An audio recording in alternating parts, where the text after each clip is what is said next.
Hello, welcome back to Second Floor Podcast. It's our first episode, and today we're going to be talking about the 1975 historical epic directed by Stanley Kubrick, Barry Lyndon.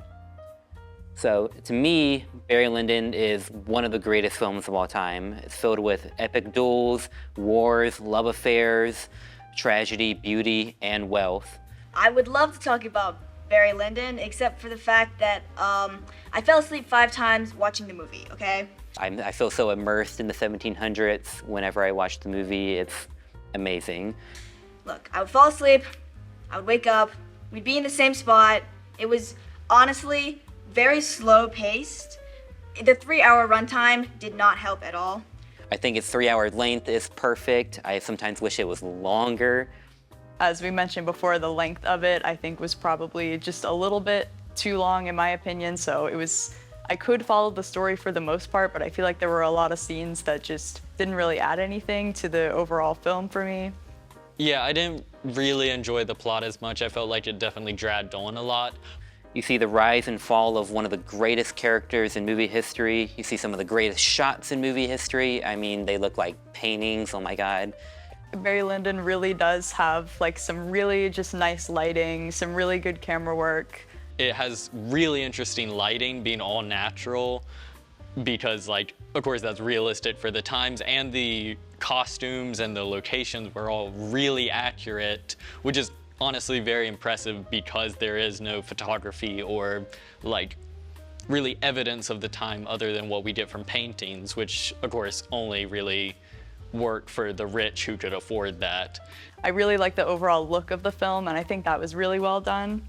It really was a visual spectacle. It really holds up with the times, especially even with the kind of cliche 70s look with all the zoom-ins and the just overall look of it. It still really holds up today, especially compared to other films of the time. I mean, just seeing silly little guy Barry Lyndon go on his journeys through life and his journey through lives and lands as he reaches English high-class society where he becomes a not-so-silly little guy. It's amazing.